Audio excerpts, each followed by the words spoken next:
if you're wondering how I get leads on using Sales Navigator, for example, over here I sent this message, do you want more comments? I noticed your post and I'm wondering if you wanted a strategy to get more engagement. And he says, yeah, thanks for reaching out. My ultimate goal is marketing solutions. LinkedIn is just one possible vehicle. So if you do lots of marketing, I'd love to hear about it. And I said, yes, I have had, I have a marketing business for over 17 years. And while my focus is LinkedIn, because my peers spend the most time on it, I can definitely speak to all platforms and strategies. Would you open to a call this week? And he says, yes. So I don't know if it's important for you to get conversations with people, but I know that when I get conversations with people, it leads to conversions. So how did I go about doing this, and how many messages do I need to send out to book a conversation? Let's dig into it. In Sales Navigator, there's a lot of filters that you can select. So for example, there's company headcount. In this case, I chose 200 to 500 employees. Then there's title. In this case, I chose CEO. Then there's geography. In this case, I chose United States. Connection degree, second degree connection, posted on LinkedIn. And there are 34 different search filters that you can use depending on who your target market is and what you're specifically trying to accomplish on LinkedIn. So if I remove each one of these, for example, didn't post on LinkedIn, it goes from 98 all the way up to, say, 372. So would I rather target people that posted on LinkedIn or people that didn't post on LinkedIn? If I take off second degree connections, it goes way down to 890 people. If I take off the industry, the insurance industry, now it goes up to 83,000, because most people don't even put their industry in LinkedIn. So if you choose industry, you're really limiting yourself. But at the same time, it's a way to be able to see what industry you're targeting. There's the United States. I take off the United States. Now I'm at 230,000 people. I take off CEO, and now I'm at 45 million people. And if I take off company headcount, basically I'm at 1.2 billion people, which doesn't show, but that's the idea. If I'm just targeting people that have mutual connections with me, then I have access to 15 million people. So these are the people that are really going to focus on, the people that I have mutual connections with, because there's some mutual trust there already. But I can send message to anyone on LinkedIn using Sales Navigator. And typically you can only send 50 messages per month. That's 600 messages a year. But I have a strategy that allows me to be able to send about 200 messages every single week. And these are in-mails that also go as emails. So LinkedIn will send an email to somebody with a subject line and a body of a message on your behalf. And they will do this up to 10,000 times per year. That's the limit. And that's per account. So if you have multiple accounts, you can do this with multiple accounts. And it's guaranteed to get to their inbox because LinkedIn has really good ability to rank inside an inbox. This is an in-mail. And it also shows up as a notification on their phone. And it also shows up in their messaging, their regular like LinkedIn inbox. So like if you go to LinkedIn Organic, these are my stats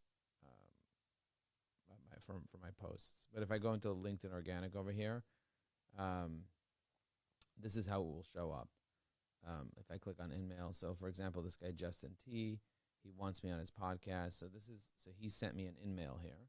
I'm not connected to him, and it showed a podcast issue. And I got this as an email. I opened it up and I said no problem. And he's like, yeah, I'd love to get you on my podcast. So you see, this is an inbound in-mail that I got from Justin, and he's not connected. So this is what it would look like on the other side on LinkedIn. But via email, it would just come up as like an email that you could open up, and and you can actually reply to it directly from your inbox. It's really powerful. And so I don't know if it matters to you, but if you have leads that you want to target and you're trying to get more conversations with your target market, my recommendation is try to figure out a way, if you have Sales Navigator, send out the max, which is 10,000 a year. But even like sending out like 10 messages a day, if you're in sales or you're in business development, or send 20 messages a day. If you do that successfully every single day over the course of a year, you'd have sent out thousands of messages to people. And you're going to get a response rate, even if your response rate is less than 10%. Even less than 10%, let's just say 5%. 5% of the people that you message respond to you. So if you send out 100 messages, 5 people respond. And let's say half say no and half say yes. Let's say 60% say no and 20% say yes. So for every 100 messages, you're getting 2 yeses, 2 people that are interested. And you targeted them very, very specifically based on who they are. You didn't just randomly target people. You said these are people that are mutual connections.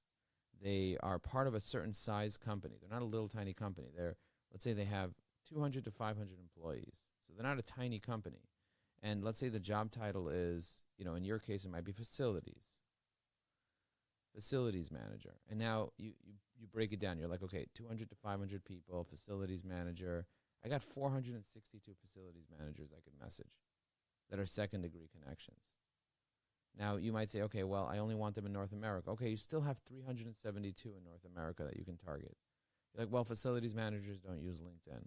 Well, they do use LinkedIn because these are the ones that are second degree connections of mine, and I can get an intro. But if I didn't want second degree connections, I have 7,500. That's ridiculous in North America that are 200 to 500 headcount companies. You want to take off the headcount and you want to see how many in North America facilities managers? 73,000. It would take you like 7.5 years by using the max outreach to be able to reach out to all these people, unless you use multiple accounts. So if you're not doing this right now, if you're not leveraging this technology and learning how to use this technology, you're really missing out. So what I want to know is, who's your target market? What if I can build you a list? What if I can hand you a list of people that you can just reach out to so that you don't have to sit there and do all this research? What if I had an agent that can just research for you? Would that be valuable to you if you could just get, okay, we'll make a list of 100 people for you that you can reach out to just for the month. Just focus on, or maybe even 100 is too much. Maybe you say, okay, you know what, send me 5 leads a day and I'll do my work. I'll spend a few minutes each day looking at the leads and then emailing them if they're appropriate. And what I would want from you is, don't tell me, oh, I want people who need my services. That's not called a prospect from Sales Navigator. That's not going to work that way. That you would need to advertise to be able to do that, to get someone that raises their hand and says, hey, I'm interested in your product or services. And that can sometimes cost $100 a lead. Sometimes that can cost $10,000 a lead, depending on the competition and the value of that lead. But over here, these people that we want to reach out to, it's $100 a month for Sales Navigator, and then whatever it costs for a human being or a machine to go and help you with this.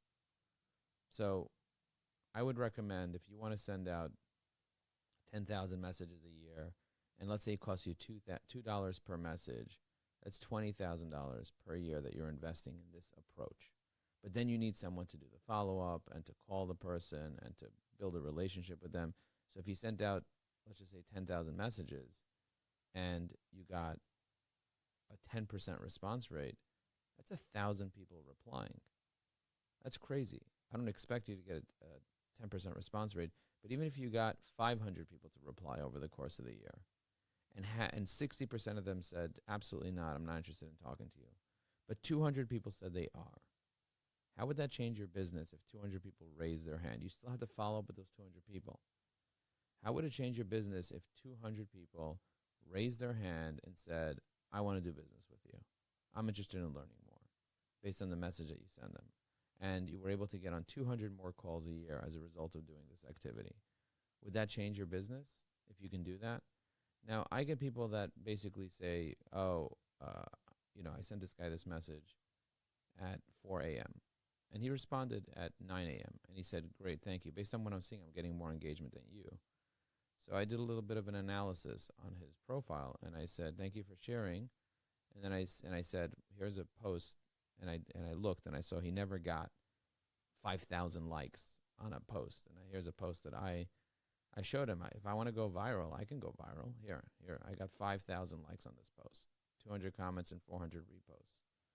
And I saw the max that he did was a few hundred. So I was like, you want to compare like what I can do? But this is not my goal, I said. My goal is not to go viral. My goal is a post like this that gets me 100,000 in profit. And I showed him this one here, which is a completely different post. I said, this post produced 100,000 in profit for me. I didn't need to go viral. I don't want to go viral. I want the right 1,000 people to see me 1,000 times a year, not just to go viral for the sake of going viral. I said, happy to have a conversation with you, open for a quick call. And so if you want more of this, if you want me to help you build a list, I'm happy to share best practices and help you be able to do this. Just let me know. All right. Thanks for listening.